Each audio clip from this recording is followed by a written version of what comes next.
Un gros démon est en approche et peut-être le dernier des cavaliers de l'Apocalypse, celui de la mort. On en parle. Mesdames et messieurs, ici Chad et on se retrouve aujourd'hui pour la review du chapitre 121 de Chainsaw Man, la théorie du bonheur. Un chapitre qui va loin dans la psychologie de la relation humaine, des relations humaines qu'entretiennent Asa Mitaka. Et en soi, pour moi, en fait, c'est un petit peu le thème général de Chainsaw Man, le vrai sujet de l'histoire de Chainsaw Man, au-delà de l'histoire des démons avec du sang partout et de boobs et de compagnie. Non, pour moi, c'est plus une histoire de relations humaines. Mais bon, bref, donc, dès le début du chapitre, et avant d'entamer sur la grosse partie sur le démon, on a eu justement une confrontation entre Yoshida et Asa. Bien entendu, vu que Yoshida lui avait dit qu'il fallait qu'ils passent un petit moment ensemble et ils sont en train de prendre un café au club des Devil Hunters. Ok, ça y est, c'est gratuit, ils en profitent et on voit une petite poupée de Chainsaw Man. Gardons ça en tête parce que je vais vous en reparler après pour l'identité du démon. Et là où c'est assez intéressant et là où Tatsuki Fujimoto est fort, c'est que quand il te parle de relations humaines, de psychologie de ces personnages, alors il y a cette pointe de réalisme, cette touche qui fait que Asa, lors de ce chapitre, bah, tu peux te reconnaître en elle. Parce que tout le développement qu'elle fait en réfléchissant, c'est pas forcément un développement que tu lis forcément dans les histoires, en fait. Parce que c'est un développement qui est long, un petit peu relou. Oui, c'est comme dans la vie. Elle est en train de réfléchir, elle se dit ouais, pourquoi Yoshida il m'a invité? Elle a pas des réflexions super intelligentes, mais elle se dit ouais, peut-être qu'il est amoureux de moi. En vrai, je lui avais demandé de sortir avec moi, c'était Yoru qui avait fait ça, je vous le rappelle, lors de leur première rencontre, et alors qu'elle est dans ses pensées, alors je trouve que la case est extrêmement bien faite, et je trouve que c'est encore une fois là où le dessin de Chainsaw Man marche bien. Tatsuki Fujimoto, il a ces petits éclairs là, où tu vois que dans sa mise en scène, le fait que ses yeux, ses pupilles, elles soient toutes petites et après dès qu'elle se reconcentre alors elles deviennent grandes et ses yeux reviennent à la normale, bah, c'est des petits détails mais qui rendent le tout beaucoup plus immersif.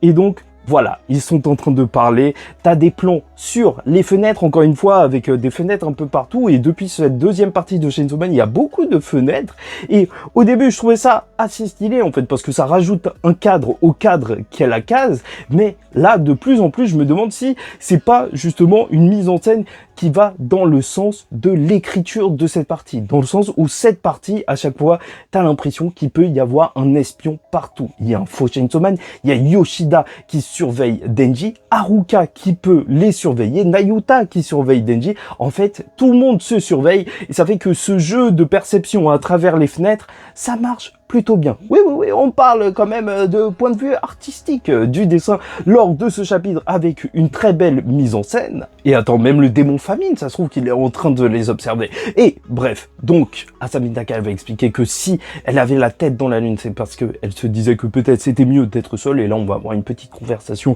à ce sujet. Yoshida qui va dire que c'est peut-être une voie de facilité, mais en fait, les gens se mettent en couple et ça marche pas forcément. Et même dans un sens, en fait, la fiction, ça nous permet d'avoir des relations avec d'autres humains à sens unilatéral, pas forcément où ils peuvent nous répondre, mais voilà, ça peut combler ce manque entre guillemets. Encore une fois, Tatsuki Fujimoto, il aime bien cette histoire dans l'histoire, en fait, parler de narration à travers ces histoires.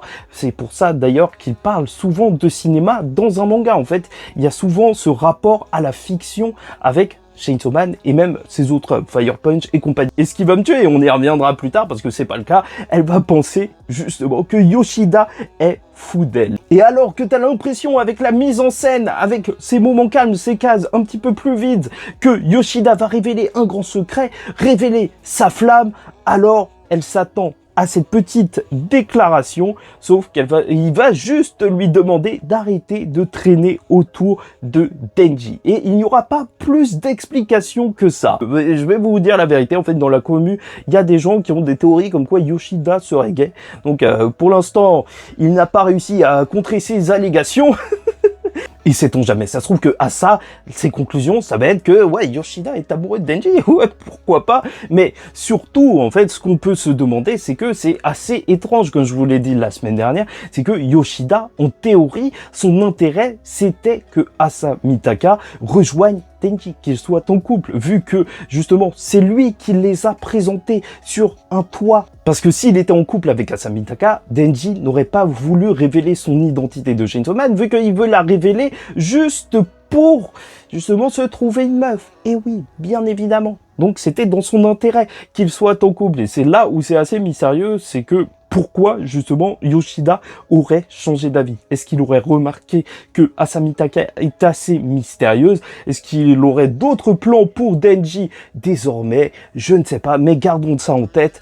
Ça, ce qui vient de se passer, c'est plutôt bizarre. Ou ça se trouve qu'il est vraiment gay. Mais bref, likez ou dislikez la vidéo, commentez, donnez-moi votre avis sur ça en commentaire et n'oubliez pas de vous abonner. On va parler de cette grosse partie de chapitre, bien évidemment, sur ce nouveau démon qui va arriver. Et d'ailleurs, je vous ai dit lors de la précédente review qu'une vidéo allait sortir sur la chaîne justement sur les pouvoirs réels de Nayuta, d'autres pouvoirs de Makima, mais qui n'ont pas été encore révélés. Et cette vidéo, elle sortira la semaine prochaine, mardi prochain, étant donné que voilà, il n'y aura pas de chapitre de Chainsaw Man la semaine prochaine. Comme ça permettra de combler le vide. Après, la vidéo, elle est toute simple, hein, mais elle est terminée et elle est assez intéressante. Enfin, j'ai très hâte d'avoir votre avis dessus la semaine prochaine, même s'il n'y a pas de chapitre de Chainsaw Man, on continue de parler de Chainsaw Man. Et donc, parlons de ce nouvel ennemi. Puisque tout d'abord, on va avoir le point de vue de Denji, et c'est assez cool de voir plus en profondeur cette relation entre Nayuta et Denji, et pas juste de la survoler lors des précédents chapitres,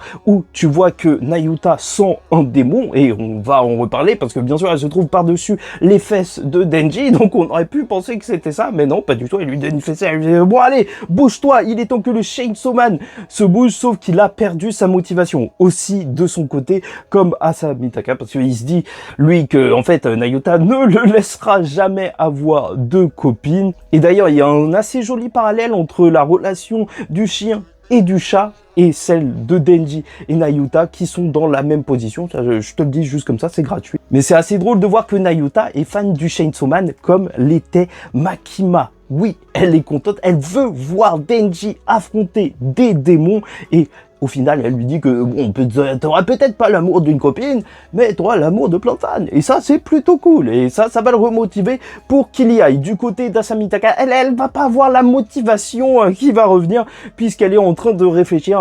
Elle marche, elle est dépitée. Et bon, il y a encore une fois une écriture de sa psychologie qui est assez réaliste. J'ai l'impression que c'est peut-être arrivé à beaucoup de personnes, mais le fait justement qu'elle ait imaginé que quelqu'un l'aimait, elle trouve ça ridicule. Oui. Bien sûr, elle trouve qu'elle est une bonne à rien. En fait, ça me fait rire parce que ça me fait penser à la vidéo de Mister V. Je sais pas si tu te souviens. Cette meuf, elle est vraiment trop belle. Ces mecs, ils sont vraiment trop beaux.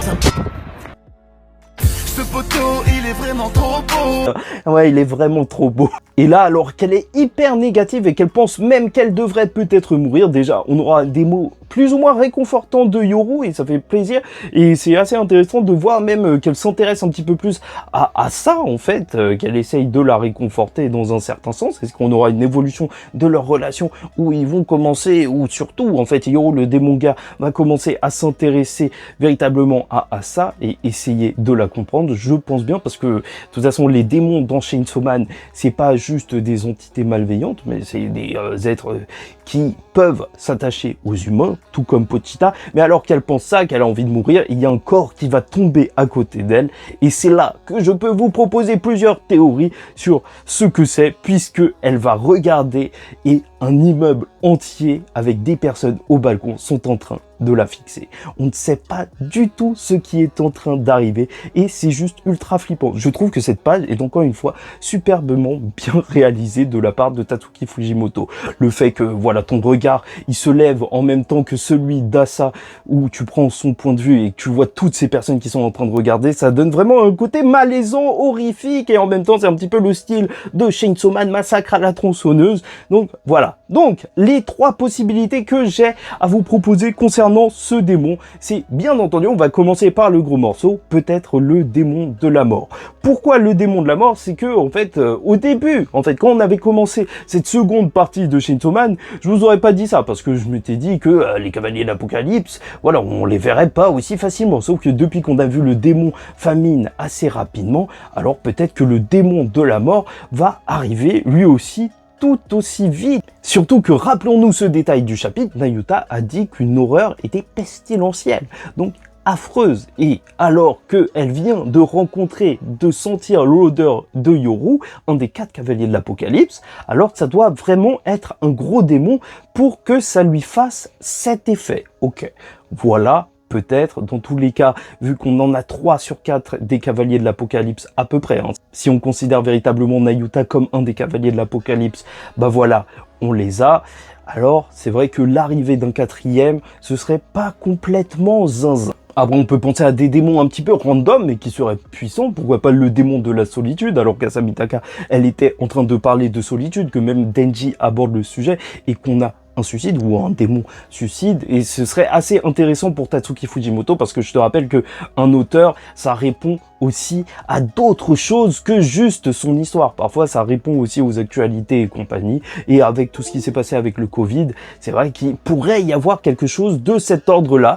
Et pour terminer, la 3e possibilité que j'ai à vous proposer, ce serait donc l'arrivée du démon poupée, du Père Noël de retour après qu'il ait été brainé, éclaté par le fait que Halloween, alors sait-on jamais, peut-être qu'il reviendrait comme le démon chauve-souris, comme le démon éternité, une nouvelle fois, encore une fois, un parallèle de Tatsuki Fujimoto, ça me semble être peut-être la chose la plus probable, mais sait-on jamais, hein, vraiment, sait-on jamais pour l'instant, mais ce qui pourrait être intéressant et ce qui pourrait appuyer la théorie, c'est que même le début de ce chapitre s'ouvrait avec une case où on voyait une poupée du Chainsaw Man. Oui, assez intéressant. Est-ce que c'est le retour des poupées du démon des dolls? Peut-être bien.